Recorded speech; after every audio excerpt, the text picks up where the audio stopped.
दोस्तों नमस्कार। दोस्तों आज मैं आपके लिए भारतीय संविधान का बहुत इंपॉर्टेंट टॉपिक लेके आया हूँ। टॉपिक का नाम है भारतीय संविधान की विशेषताएं। इसमें गत परीक्षाओं में पूछे गए सभी महत्वपूर्ण प्रश्नों को मैंने शामिल किया है। तो प्रश्नों की शुरुआत करते हैं। आज का पहला प्रश्न है, वर्तमान में किस संविधान संशोधन द्वारा लोकसभा में एंग्लो इंडियन समुदाय को प्राप्त आरक्षण व्यवस्था को समाप्त कर दिया गया है? इसका उत्तर है 126वां संविधान संशोधन विधेयक 2019 के द्वारा।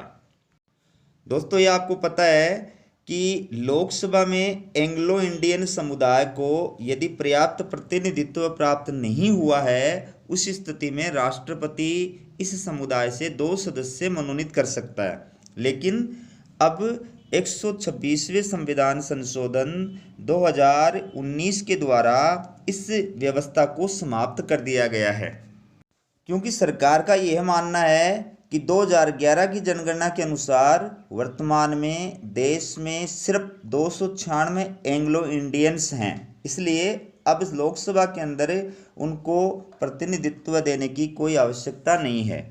अगला क्वेश्चन बहुत इंपॉर्टेंट है। लोकसभा तथा राज्य विधानसभा में एससी तथा एसटी को प्राप्त आरक्षण की सीमा को 25 जनवरी 2030 तक किस संविधान संशोधन द्वारा बढ़ाया गया है?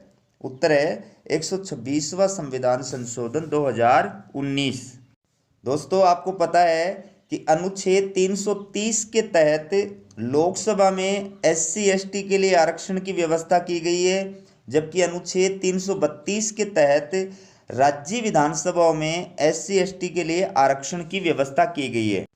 यह व्यवस्था प्रारंभ में 25 जनवरी 1960 तक के लिए की गई थी, किंतु संविधान में संशोधन कर इसकी समय सीमा को समय समय पर बढ़ाया जाता रहा है। अब 126वें संविधान संशोधन 2019 के तहत एससी एसटी को लोकसभा और विधानसभाओं में जो आरक्षण प्रदान किया गया है, इसकी अवधि को 25 जनवरी 2030 तक के लिए बढ़ा दिया गया है।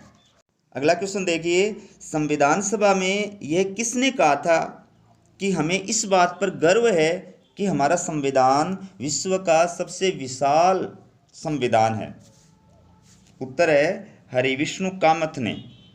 दोस्तों संविधान सभा के सदस्य हरिविष्णु कामत ने संविधान सभा में कहा था कि हमें इस बात पर गर्व है कि हमारा संविधान विश्व का सबसे विशालकाय संविधान है। अगला क्वेश्चन बहुत इंपॉर्टेंट है, बहुत बार एग्जामों में पूछा गया है। मूल संविधान में कितने अनुच्छेद तथा अनुसूचियां थी? इसका उत्तर है 395 अनुच्छेद और 8 अनुसूचियां। अगला क्वेश्चन भी बहुत इंपॉर्टेंट है। वर्तमान में भारत के संविधान में कितने अनुच्छेद तथा अनुसूचियां हैं? इसका उत्तर है 466 अनुच्छेद तथा 12 अनुसूचियां। दोस्तों आपको पता है कि मूल संविधान में 395 अनुच्छेद थे तथा 8 अनुसूचियां थी, लेकिन अब वर्तमान संविधान में 466 अनुच्छेद हैं तथा 12 अनुसूचियां हैं। ये अनुसूचियां किस किस प्रकार से है वो मैं आपको बताता हूँ। देखिए, 9वीं जो संविधान में अनुसूची जोड़ी गई थी वो प्रथम संविधान संशोधन 1951 के द्वारा जोड़ी गई थी। इसके बाद में 10वीं अनुसूची 52वें संविधान संशोधन 1985 के द्वारा जोड़ी गई थी। 11वीं अनुसूची 73वें संविधान संशोधन 1992 के द्वारा जोड़ी गई थी और 12वीं अनुसूची 74वें संविधान संशोधन 1993 के द्वारा जोड़ी गई थी। इस प्रकार से मूल संविधान में तो 8 ही अनुसूचियां थी, लेकिन ये 4 अनुसूचियां बाद में संविधान संशोधन करके जोड़ी गई थी। अगला क्वेश्चन देखिए, मूल संविधान में कितने भाग थे? इसका उत्तर है 12 भाग। दोस्तों मूल संविधान में 12 भाग थे, लेकिन दोस्तों मैं आपको यह भी बता दूं कि वर्तमान संविधान में जो भाग हैं वो 25 हैं। यानी मूल संविधान में 12 भाग थे, लेकिन वर्तमान में भाग कितने हैं? 25। अगला क्वेश्चन है, मूल संविधान में कितने मूल कर्तव्यों का उल्लेख किया गया था? उत्तर देखिए, मूल संविधान में मूल कर्तव्यों का उल्लेख नहीं किया गया था। दोस्तों हमारा जो मूल संविधान था उसमें मूल कर्तव्यों का उल्लेख नहीं किया गया था, इनको बाद में जोड़ा गया था। तो दोस्तों संविधान में मूल कर्तव्यों को बाद में जोड़ा गया था और ये मूल कर्तव्य 42वें संविधान संशोधन 1976 के द्वारा जोड़े गए थे। संविधान में मूल कर्तव्यों का उल्लेख संविधान के भाग 4A में किया गया है। दोस्तों मैं आपको ये भी बता दूं कि मूल कर्तव्य सरदार स्वर्ण सिंह समिति की सिफारिश के आधार पर संविधान में जोड़े गए थे। दोस्तों अगला क्वेश्चन है, वर्तमान संविधान में मूल कर्तव्यों की संख्या कितनी है? उत्तर देखिए 11। दोस्तों वर्तमान में संविधान में मूल कर्तव्यों की संख्या 11 है। दोस्तों मैं आपको ये भी बता दूं कि 11वां जो मूल कर्तव्य है ये 86वें संविधान संशोधन 2002 के द्वारा जोड़ा गया था, जबकि 42वें संविधान संशोधन 1976 के द्वारा 10 मूल कर्तव्य जोड़े गए थे। अगला क्वेश्चन है, संविधान में मूल कर्तव्य किस देश के संविधान से ग्रहण किए गए हैं? उत्तर देखिए सोवियत संघ से। दोस्तों हमारे संविधान में जो मूल कर्तव्यों का प्रावधान किया गया है वो सोवियत संघ के संविधान से ग्रहण किया गया है। अगला क्वेश्चन देखिए, सामान्य वर्ग के आर्थिक रूप से पिछड़े लोगों को 10% आरक्षण किस संविधान संशोधन द्वारा दिया गया है? उत्तर देखिए 124वां संविधान संशोधन 2019। दोस्तों 124वें संविधान संशोधन 2019 के द्वारा जो जनरल कैटेगरी है उस जनरल कैटेगरी में भी आर्थिक रूप से जो पिछड़े लोग हैं उनको 10% आरक्षण प्रदान किया गया है। अगला क्वेश्चन बहुत इंपॉर्टेंट है, संविधान के किस भाग में मूल अधिकारों का उल्लेख किया गया है? दोस्तों इसका उत्तर है भाग 3 में।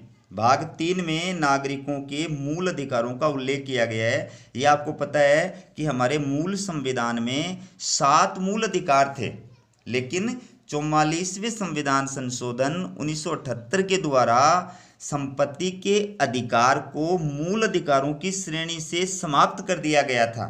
इसलिए अब वर्तमान में संविधान में नागरिकों के जो मूल अधिकार हैं उनकी संख्या सिर्फ 6 है और संपत्ति का अधिकार एक मूल अधिकार न होकर के मात्र एक कानूनी अधिकार है।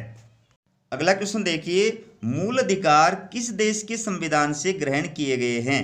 दोस्तों इसका उत्तर है संयुक्त राज्य अमेरिका के संविधान से। दोस्तों हमारे संविधान में जो मूल अधिकारों का उल्लेख किया गया है भाग 3 में, वो संयुक्त राज्य अमेरिका के संविधान से ग्रहण किया गया है। अगला क्वेश्चन है, नीति निर्देशक तत्वों का उल्लेख संविधान के किस भाग में किया गया है? दोस्तों इसका उत्तर है भाग 4 में। दोस्तों भाग 4 में राज्य के नीति निर्देशक तत्वों का उल्लेख किया गया है। मैं आपको यह भी बता दूं कि संविधान के 37वें अनुच्छेद में यह कहा गया है कि नीति निर्देशक तत्वों को किसी न्यायालय द्वारा बाध्यता नहीं दी जा सकेगी, किंतु तो भी ये तत्व देश के शासन में मूलभूत हैं। यानी नीति निर्देशक तत्वों का पालन करना या न करना सरकार के विवेक पर निर्भर करता है, कोर्ट इसमें दखल नहीं दे सकता। अगला क्वेश्चन देखिए, नीति निर्देशक तत्व किस देश के संविधान से लिए गए हैं? दोस्तों इसका सही उत्तर है आयरलैंड के संविधान से। हमारे संविधान में नीति निर्देशक तत्व जो हैं ये आयरलैंड के संविधान से ग्रहण किए गए हैं। दोस्तों अगला क्वेश्चन देखिए, थोड़ा प्रिंटिंग में मिस्टेक है इसमें। संविधान सभा में किसने कहा था कि संविधान को संघात्मकता के तंग ढांचे में नहीं डाला गया है? संविधान को संघात्मकता के तंग ढांचे में नहीं डाला गया है। इसका उत्तर है डॉक्टर भीमराव अंबेडकर ने। अगला क्वेश्चन देखिए, भारतीय संविधान न तो पूर्ण संघात्मक है और न एकात्मक, अपितु ये दोनों का मिश्रण है। ये कथन किसका है? ये कथन है दुर्गादास बसु का, यानी डी बसु का। डी बसु ने कहा था कि भारतीय संविधान न तो पूर्ण संघात्मक है और न एकात्मक, अपितु ये दोनों का मिश्रण है।